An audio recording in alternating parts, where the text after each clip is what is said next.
Indian mails ज्यादा अच्छे होते हैं या फिर ऑस्ट्रेलियन? तो देखें, जहाँ मसाला है वहां मजा है। मेरे जो हस्बैंड है वो एक कॉम्बिनेशन है। आपको किसी ऑस्ट्रेलियन लड़के ने इम्प्रेस करने की कोशिश की हो? कभी प्रपोज किया है किसी ऑस्ट्रेलियन नहीं, लड़के ने? जो प्रपोजल हो गए वो सारे इंडिया में खत्म हो गए थे। इज इट रियली, मतलब इतना अच्छा है ऑस्ट्रेलिया जितना इंस्टाग्राम की रील्स में दिखता है? जो हमारा टाइमलाइन है लाइफ का, जो 24 घंटे हमको मिलते हैं, हम वैसे रील्स की तरह एंजॉय नहीं कर पा रहे हैं। ये सिर्फ इंडियंस के लिए ही ये स्ट्रगल है या फिर ऑस्ट्रेलियन जो है वो दे आर एंजॉयिंग?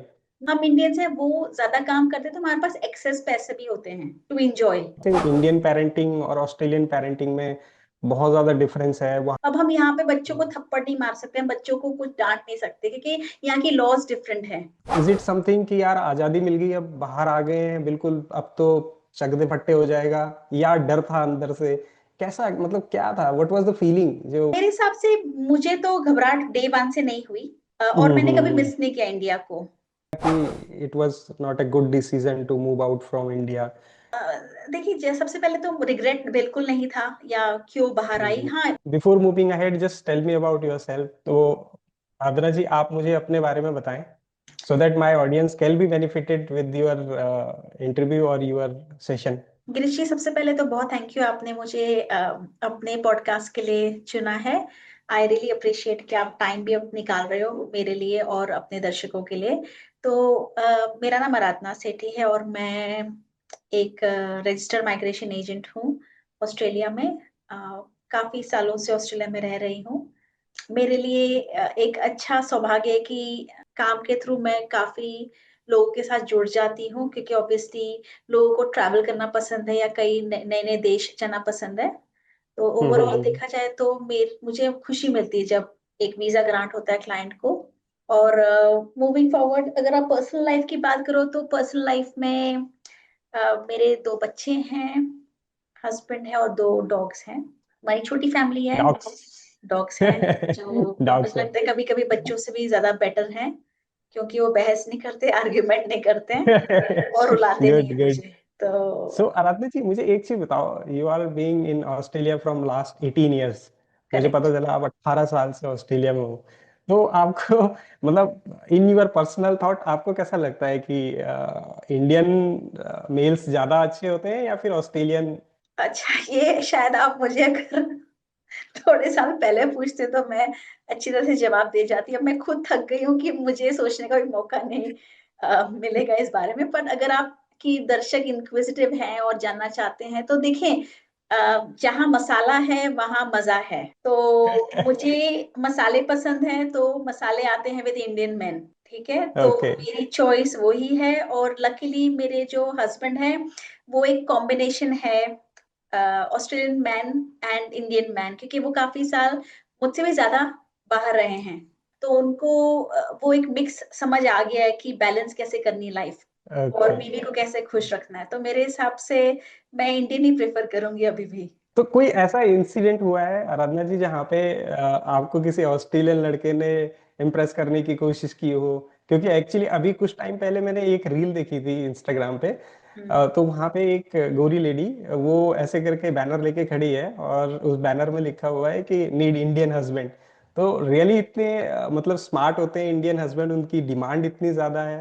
वेल, मुझे बस ये लगता है कि रीजन ये लड़कियां जो हैं, जो अब्रॉड रहती हैं, उनको कमिटमेंट बहुत इंपॉर्टेंट है उनके लिए।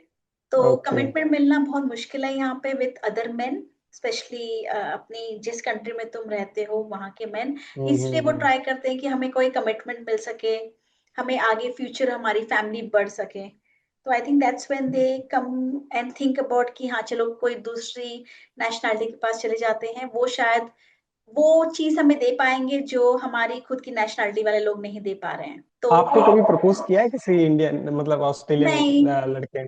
जो प्रपोजल हो गए वो सारे इंडिया में खत्म हो गए थे। जैसे ही शादी हो गई तो, बट हाँ, आई मीन देखो, लड़कों ने तो नहीं मुझे हिट ऑन किया होगा, बट ऑब्वियसली आदमी हैं हर नेशनैलिटी के, तो ऑब्वियसली वो ट्राई करते हैं बातचीत करते वक्त। पर उनको पता नहीं कि ये नाव बह चुकी है ऑलरेडी, जा चुकी है। तो वो बात को मैं आगे जाने नहीं देती हूँ। बट हाँ, ऐसे ओके इंसिडेंसेस हुए, पर लड़कों ने नहीं हिट किया, क्योंकि लड़के तो मतलब बहुत यंग होते हैं, पर आदमियों ने हाँ जरूर किया है। Okay okay. तो एक चीज बताइए मुझे, इंस्टाग्राम पे आजकल काफी ऑस्ट्रेलिया की रील्स आती हैं कि ऑस्ट्रेलिया इतना बहुत ज्यादा उसको मतलब, या अदर वो इतना ही नेचुरली ब्यूटीफुल है या फिर उसको ब्यूटीफाई करके लोग दिखाते हैं। इज इट रियली मतलब इतना अच्छा है ऑस्ट्रेलिया जितना इंस्टाग्राम की रील्स में दिखता है? डेफिनेटली बहुत अच्छा है ऑस्ट्रेलिया। बट अच्छा। अगर आप ये पूछे मुझसे कि विथ जो हमारा टाइमलाइन है लाइफ का, जो 24 घंटे हमको मिलते हैं, हम वैसे रील्स की तरह एंजॉय नहीं कर पा रहे हैं ऑस्ट्रेलिया को। क्योंकि ऑब्वियसली हम हम्म। ये देखते हैं कि आज वुलवर्थ्स में दूध कितने का है, कोल्स में दूध कितने का है। हम ये नहीं जाके देखते कि बीच पे टाइड्स कौन सी हैं, टाइड्स हाई टाइड्स हैं, लो टाइड्स हैं। तो देखा जाए तो जो आप इंस्टा पे देखते हो वो सब सही है, और उनकी प्रेजेंटेशन भी सही है, कुछ मुझे नहीं लगता कि कैमोफ्लाज किया जाता है या चेंज किया जाता है। बट हाँ, जहां तक अगर आप पूछो कि हम इंजॉय करते हैं, वैसे तो वैसे नहीं है, क्योंकि हम अपनी तो ही मतलब भाग ये दौड़। आपको क्या लगता है, मतलब जो ये सिर्फ इंडियंस के लिए ही ये स्ट्रगल है या फिर ऑस्ट्रेलियन जो है वो they are enjoying, no no, मतलब सिर्फ हम इंडियंस? नहीं नहीं नहीं, एक्चुअली देखा जाए तो हमसे ज्यादा बैलेंस्ड ऑस्ट्रेलियंस हैं, क्योंकि वो बजट पे चलते हैं, और क्योंकि वो बजट टू बजट काम भी करते हैं। हम इंडियंस हैं, वो ज्यादा काम करते हैं, तो हमारे पास एक्सेस पैसे भी होते हैं टू इंजॉय। ओ। तो मेरे हिसाब से हम्म। हम बेटर लाइफ जी रहे हैं उनसे। तो but in saying that obviously हम काम भी बहुत करते हैं, आराम कम करते हैं। पर जहां तक आप बीच की बात करें, देखिए हमारा पर्पस ये था कि हमें एक डॉग ले लिया हमने, चलो हम वॉक करने लेके जाएंगे उसको। कुछ टाइम नहीं हम्म। मिलता वॉक करने का, साथ में दूसरी भी डॉग को ले आए कि चलो दोनों एक दूसरे के साथ फ्रेंड्स बन जाएंगे। अब दोनों देखते रहते हैं कि कब हम उनको लेके जाएंगे, क्योंकि लाइफस्टाइल था कि चलो घर ले लिया तो अभी डॉग आ जाएगा। अभी डॉग ले लिया है हमने, तो अभी हमें ये है कि अभी घुमाएंगे कैसे, गाड़ी पूरी गंदी हो जाती, बाल वाल लग जाते हैं। तो हमने यूट ले ली कि चलो यूट में पीछे बिठा के लेके जाएंगे। पर वही ना कि जाएगा कब, कौन जाएगा, बच्चों की क्लासेस होती हैं, बच्चों की पढ़ाई होती है, उनकी अपनी एक्टिविटीज होती हैं।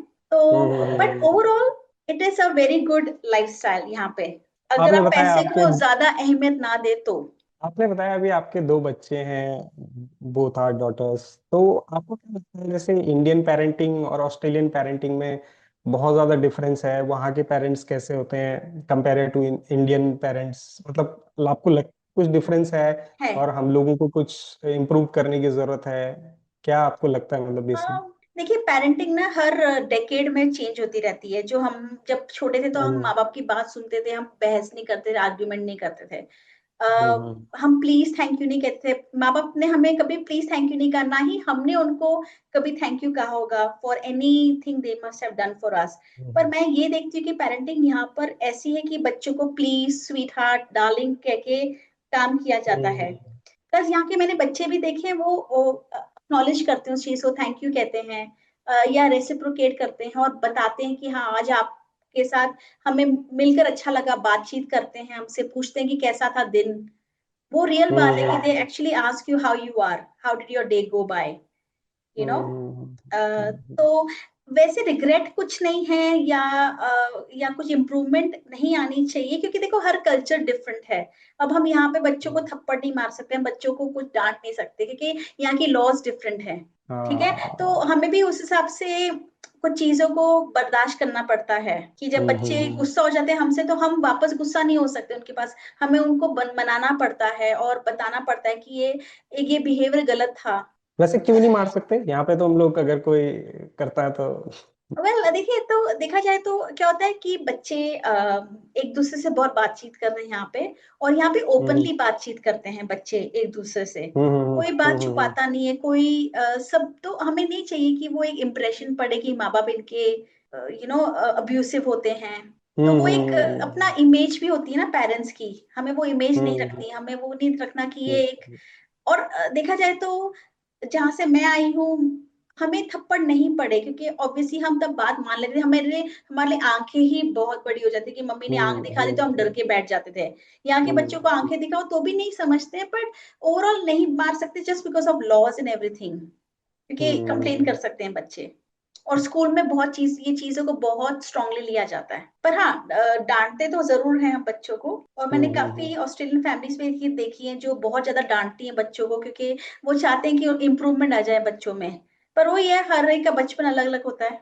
आराधना जी, एक चीज बताओ, जैसे 18 साल हो गए आपको ऑस्ट्रेलिया में, डे वन इन ऑस्ट्रेलिया, जैसे ऑस्ट्रेलिया एयरपोर्ट पे पहुंचे, तो मतलब क्या था, मतलब इज इट समथिंग कि यार आजादी मिल गई, अब बाहर आ गए हैं बिल्कुल, अब तो चकदे फट्टे हो जाएगा, या डर था अंदर से? कैसा, मतलब क्या था, व्हाट वाज द फीलिंग जो फर्स्ट टाइम इंडिया से बाहर निकल के किसी और दूसरी कंट्री में पहुंचने के बाद? देखिए, मेरे लिए फीलिंग बहुत अच्छी थी, क्योंकि ऑब्वियसली मैं मैरिज करके आई थी, तो मेरे पास एक पार्टनर था जिसके मैं बातचीत कर सकती थी। तो ओवरऑल मेरे लिए कोई और लिबरेशन क्या थी कि ऑब्वियसली कोई इन लॉज नहीं होंगे, कोई रिश्तेदार नहीं होंगे, तो ऑब्वियसली एक वो सुकून भी है कि चलो किसी को किसी, you not answerable to anyone, it just you and your hmm. Husband, ठीक है। तो ओवरऑल हम्म। मेरे हिसाब से मुझे तो घबराहट डे वन से नहीं हुई, और मैंने कभी मिस नहीं किया इंडिया को। अच्छा। पर अगेन हर एक, और मैं ऐसे रोई नहीं, मैंने काफी लड़कियों को देखा है जो शादी करने के बाद काफी अपसेट हो जाती थी या रो पड़ती थी अपने हस्बैंड के सामने। पर हाँ, मेरे साथ अच्छा। ऐसे नहीं हुआ, क्योंकि शायद मैं एक अलग ही लाइफ के मोड से आई थी उस टाइम पर, जहाँ पे मुझे लगा कि this is the best option for me, कि मैं बाहर आ जाऊं और मैं अपना काम करूं और अपनी फैमिली बनाऊं। तो मेरे लिए तो स्कैरीनेस नहीं थी, डरी नहीं थी मैं बिल्कुल भी। कभी कभी ऐसा रियलाइज हुआ कि it was not a good decision to move out from India, कि मतलब इंडिया से बाहर चले गए, या कभी ऐसा लगा कि यार अब वापस नहीं आ सकते इंडिया, मतलब अब तो वहीं के होके रह गए, ऑस्ट्रेलिया के होके रह गए, कभी ऐसा फील आया आपको? अ, देखिए, सबसे पहले तो रिग्रेट बिल्कुल नहीं था या क्यों बाहर आई। हम्म। हाँ, बस ये रिग्रेट है कि काम सारा खुद करना पड़ता है, तो कोई बाई नहीं है, मेड नहीं है। तो वो रहता है कि शायद इंडिया रहती तो काम करने वाले होते, साथ में हाथ बटाने वाले होते। मोर ओवर, मुझे लगता है कि एक कल्चरली भी मैं रेडी हो गई थी। एक मेंटल स्टेटस होता है गिरीश जी, टू बी वेरी ऑनेस्ट ना, आप कभी, जैसे मैं, कई बार बड़े बच्चे आते हैं, बड़े लोग आते हैं पढ़ने के लिए जिनका बहुत एज गैप हो जाता है, पर उनके पास वर्क एक्सपीरियंस बहुत हम्म। होता है, तो मैं उनको पूछती हूँ तुम अभी पढ़ने क्यों आए हो, तो वो है, उनको सैचुरेशन आ जाती है एक पॉइंट पे। तो वो मेंटली रेडी हो जाता है कि हाँ, अभी हमें पढ़ना है। एक टाइम पे वो कहते हैं हमें तो पढ़ना बिल्कुल पसंद नहीं, पर यहाँ पे आके वो इतना इम्प्रूवमेंट करते हैं। तो आई थिंक वो मेंटल स्टेट हम्म। होता है बंदे का, और क्या एज में हो आप, क्या आपकी हम्म। प्रायोरिटीज है, वो बहुत बहुत ज्यादा चेंज होती रहती हैं इवेंचुअली। तो जहां तक यहाँ पर आने की बात है, तो नहीं, मेरे लिए तो अच्छा ही था। मतलब कभी फील नहीं हो रहा है कि वापस रिग्रेट है या इंडिया आए तो? नहीं, एक्चुअली एडजस्टमेंट प्रॉब्लम्स हो जाती हैं। अभी हमें जैसे यहाँ पे हम्म। अ, बहुत खुला खुला पसंद है, घर भी बड़े बड़े होते हैं, कम लोग होते हैं, अपने काम से काम रखते हैं हम, ठीक है। हम अपने हिसाब से उठते हैं, अपने हिसाब से बिस्तर बनाते हैं, ठीक है, अपने हम्म। हिसाब से सारी चीजें डीलिंग्स करते हैं। तो मेरे हिसाब हम्म। से एक इंडिपेंडेंस मिल जाती है। तो आई थिंक वो हम्म। इंडिपेंडेंस इंडिया में नहीं मिलती, क्योंकि बहुत सारी चीजें पूछ पूछे करनी पड़ती हैं आपको, हम्म। ठीक है। और फिर अच्छा ऑब्वियसली आराधना जी, एक इंडिया चीज। के लॉज भी डिफरेंट है गिरीश जी, आपको पता है, एम्प्लॉयमेंट लॉज ले लो, काम के लॉज ले लो, हम्म। या hmm. How you are dealing with authorities वो ले लो। यहाँ पे डीलिंग्स हम्म। डिफरेंट है, यहाँ पे इजियर है dealings, even with the government hmm. Agencies easy है। तो ऑब्वियसली हर एक ओके। बंदा इजी लाइफ ही चाहता है ना। हम्म। अच्छा आराधना जी, एक चीज बताओ, आप माइग्रेशन एजेंट हैं, आप इस फील्ड में काफी टाइम से काम कर रहे हैं, इस इंडस्ट्री से जुड़े हुए हैं, तो अभी कुछ दिन पहले मैं एक इंस्टाग्राम पे रील देख रहा था जहाँ पे, I will not quote the name of country, but वहाँ पे क्या है कि इंडियन स्टूडेंट एयरपोर्ट पे बैठ के भीख मांग रहा था। तो इज इट रियली ट्रू कि यहाँ से जो लोग जाते हैं दूसरी कंट्री में पढ़ने के लिए, तो उनकी सिचुएशन ऐसी होती है कि उन्हें भीख मांगना पड़ता है, या फिर मीन्स अपने सर्वाइवल के लिए इतने ज्यादा चैलेंजेस झेलने पड़ते हैं? आपके नजर देखिए, में है ऐसा कोई केस आया हुआ है जहाँ पे इस तरीके की सिचुएशंस हो? नहीं, ये कोई आइसोलेटेड केस ही है, ये अलग ही होगा कोई। मैंने तो नहीं देखा अपनी करियर में कि कोई बच्चा आके स्ट्रगल कर रहा है, अनलेस देखो मेंटल इश्यूज होते हैं कई बच्चों के, हम्म। उनकी वजह से वो ऐसी कुछ चीजें कर लेते हैं जहां पर they land up in home, being homeless, right. पर वो प्रोपोर्शन बहुत कम है मेरे हिसाब से, क्योंकि इंडिया से जो बच्चे आते हैं वो ऑलरेडी रेडी होकर आते हैं कि हमें यहाँ पर आके पढ़ना है, कमाना भी है, अपने घर भी भेजना है हम्म। पैसे। तो आई थिंक वो मेंटली रेडी हो जाते हैं। तो आई थिंक ये एक आइसोलेटेड केस है जो आप कह रहे हैं कंट्री में जहां वो भीख मांग रहा था। ये हमेशा नहीं होता है, ये कोई मेंटल इश्यू हो सकता है या कोई प्रॉब्लम हो सकती है, जो कमेंट करना थोड़ा हार्ड है क्योंकि हमें एक्चुअली पूरी मुझे स्टोरी भी पता नहीं है। बट नहीं, जहां तक मैंने देखा है यहाँ पे बच्चे प्रॉपर आके पढ़ते हैं, अपना रेंट पे करते हैं, अपनी ट्यूशन फीस पे करते हैं, अपने जो लोन लेकर आए हम्म। वो भी चुकाते हैं। ओके। तो तो एक चीज मुझे और बताओ आराधना जी, जैसे जनरली जो इंडियन स्टूडेंट है स्पेशली, वो जब ऑस्ट्रेलिया या किसी दूसरी कंट्री में जाने के लिए रेडी होते हैं पढ़ाई के लिए, तो what are the basic mistakes they do initially जब वो वीजा के लिए अप्लाई करते हैं, स्पेशली स्टूडेंट वीजा के लिए अप्लाई करते हैं? तो what are the challenges they do और what are the mistakes they do? देखिए, सबसे पहले ना मैंने देखा है जो हमारे इंडियन बच्चे हैं ज्यादातर, वो बस देखते हैं कि बस हमें बाहर जाना है। ये नहीं देखते कि उनका हम्म। क्या प्रोग्रेस हो सकती है लाइफ में, कि जो पढ़ाई वो हम्म। कर रहे हैं वो कहाँ पे जाके उनको लीड करेगी। तो I think hmm. Majority of the बच्चे काउंसलिंग अच्छी नहीं लेते हैं। ओ। काउंसलिंग लेनी बहुत जरूरी है, अच्छी किसी रेप्यूटेड कंपनी से, रेप्यूटेड फर्म से, जहाँ पे वो आपको हम्म। प्रॉस एंड कॉन्स दोनों बताते हो। ठीक है, ऑब्वियसली। देन अगेन एक और मिस्टेक वो करते हैं कि अपने फ्रेंड्स को फॉलो करते हैं, ओ। कि जो फ्रेंड ने किया वो ही हमें करना है। पर मे बी वो फ्रेंड यहाँ पे स्ट्रगल कर रहा हो, पर भी वो बताएगा नहीं कि वो स्ट्रगल कर रहा है। या अगर वो बता भी देगा हम्म। स्ट्रगल करना है, वो बंदा जो बाहर बैठा है इंडिया में वो मानेगा नहीं कि ये स्ट्रगल कर रहा है। He could be thinking that oh हाँ। He is just making an excuse for me not to go हाँ। For this particular course, not और yes. Maybe not to come to Australia और UK और hmm. Canada.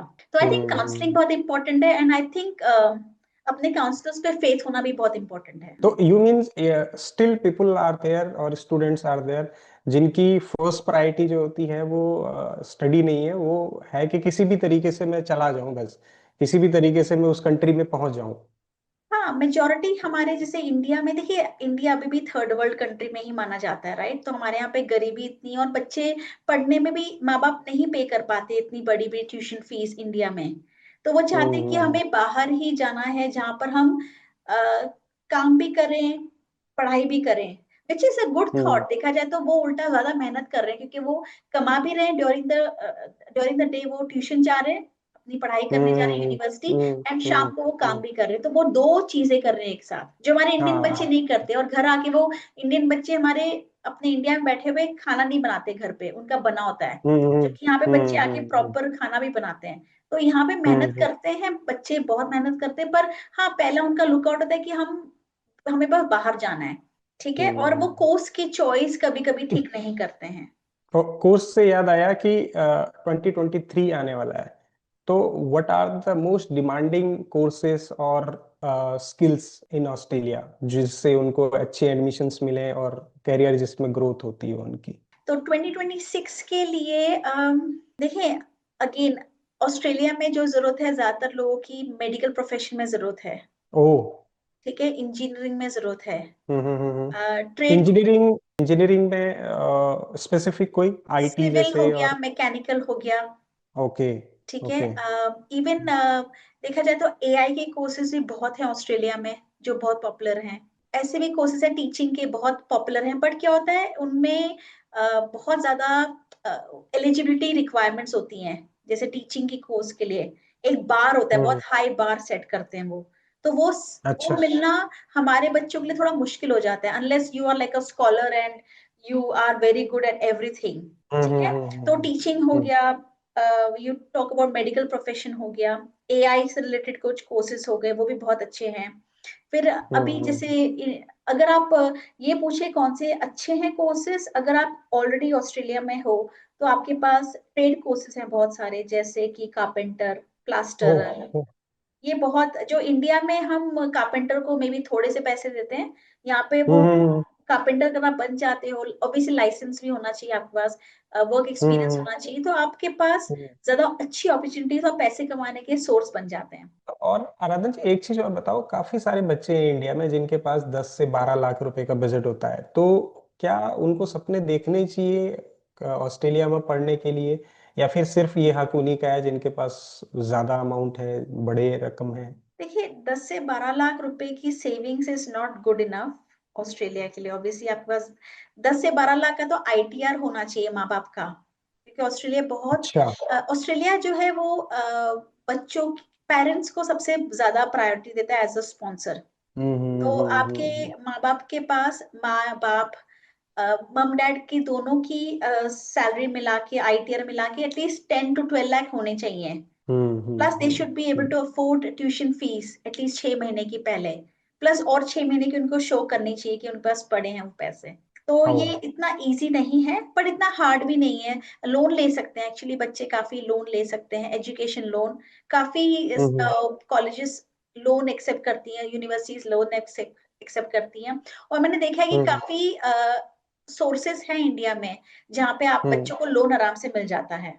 तो आराधना जी एक चीज बताओ, अगर सपोज मान लीजिए आपका कोई बच्चा हो, खुद का बच्चा हो, और वो उसको स्टूडेंट वीजा के लिए अप्लाई करना हो, तो आप कौन सी कंट्री उनके लिए प्रेफर करेंगे, फर्स्ट कंट्री? देखिए अगर आपका मैं, अगर खुद का बच्चा हो। हाँ राइट, देखिए मैं ऑस्ट्रेलिया ही प्रेफर करूंगी। Only okay. रीजन बीइंग क्यों? कि एजुकेशन यहाँ पे काफी अच्छी है, ठीक है, एंड ऑब्वियसली सेफ कंट्री है। तो ऑब्वियसली जब हम अपने बच्चे को बाहर भेजते हैं तो safety is the hmm biggest concern जो मम डैड के पास होती है। राइट, तो हम्म मेरे हिसाब से अभी भी ऑस्ट्रेलिया अमंग अदर कंट्रीज काफी सेफ है।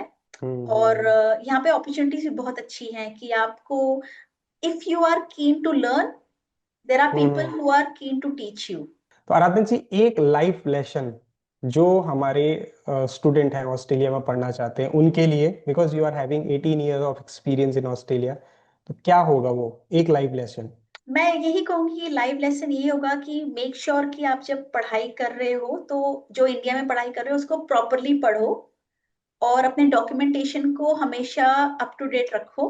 क्योंकि ऑस्ट्रेलिया में paper work is the key, evidence, हर चीज के लिए एविडेंस होनी चाहिए आपके पास। Like okay. आप स्टूडेंट की ही बात करें, आप जैसे मेरे पास काफी लोग हैं जो इंडिया से माइग्रेट होते हैं ऑन स्किल्ड माइग्रेशन वीजास। तो वहां पर उनकी पे स्लिप्स होनी चाहिए, उनके पास प्रॉपर रेफरेंस लेटर्स होने चाहिए जो कई बार नहीं होते। ओके तो ओके। एंड समटाइम्स मैंने देखा है कि कुछ कुछ लोग हैं जो गलत तरीके से डॉक्यूमेंटेशन ले लेते हैं। तो ऑब्वियसली वो भी एक नो नो है, वो एक रेड फ्लैग है। तो ऑब्वियसली मेरे हिसाब से अगर आप कुछ भी कर रहे हो, पढ़ रहे हो या काम कर रहे हो, उसकी एविडेंस रखो, एक एविडेंस ट्रेल रखो जो आप दे सको इमिग्रेशन को when you are applying for a particular kind of a visa. Okay And okay again, go to the best person जो आपको हेल्प कर सकता है to migrate to any country, and वो काउंसलर की ओके। बात जरूर सुनो।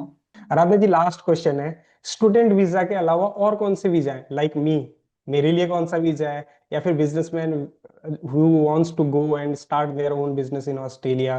तो कुछ लोग हैं वर्क परमिट में जाते हैं, कुछ लोग हैं जो ट्रैवल वीजा पे जाना चाहते हैं, तो उन सब के लिए क्या स्पेशल है ऑस्ट्रेलिया में? वो थोड़ा सा लास्ट क्वेश्चन है मेरा, प्लीज। देखिए अभी भी मुझे काफी कॉल्स आती हैं, people who are the between the age of 35, 38, 40। हम्म। तो देखा जाए तो उन ऑस्ट्रेलिया में 45 के बाद पीआर नहीं मिलती है, 45 एज के बाद, unless you have an employer जो कंसेशन मांग अच्छा। सके स्टेट से, जैसे क्वींसलैंड स्टेट या ऑस्ट्रेलियन गवर्नमेंट के साथ हम्म नेगोशिएट कर सके। तो अगर ऐसी हम्म। कोई सिचुएशन आती then yes you can get PR up to the age of 55। अच्छा सेकेंडली अगर अच्छा। आप बिजनेस वीजा की बात करें, ऑस्ट्रेलिया में वो नहीं है, वो बंद हो चुका है business visa.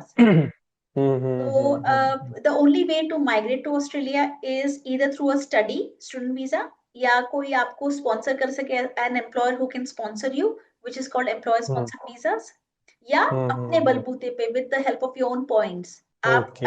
on the skilled migration pathway के थ्रू भी जा सकते हो। तो ऐसे गिने चुने ऑप्शंस हैं, बट अगर आप किसी भी ऑप्शन के लिए तरफ जाना चाहते हैं, यू आपकी ऑडियंस हो इसमें से कोई भी क्वेश्चंस है, I'll be really happy to give them an idea as to what is the best option। क्योंकि देखिए विजिटर वीजा पे अगर कोई आ जाता है तो काम नहीं कर सकता लीगली।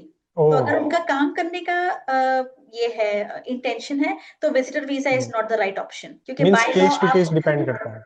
नहीं, विजिटर वीजा पे कंडीशन ही नहीं है कि आप काम कर सकते हो।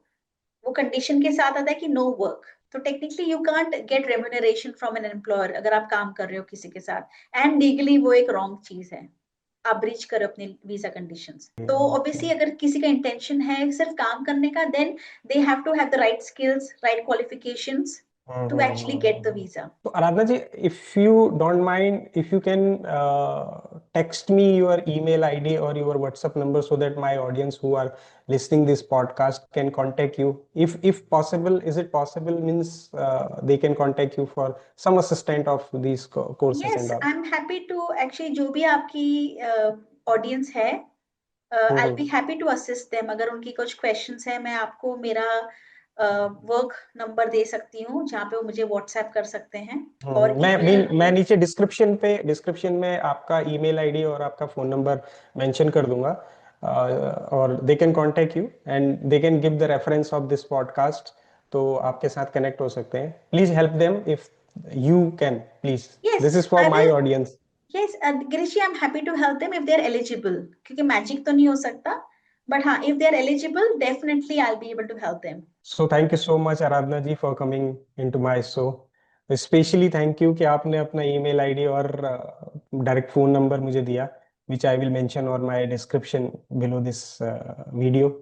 And thank you so much once again for coming here. No problem Girish ji, I am always happy to assist your clients, your आपके सारे दर्शकों को, but yeah thank you so much for everything.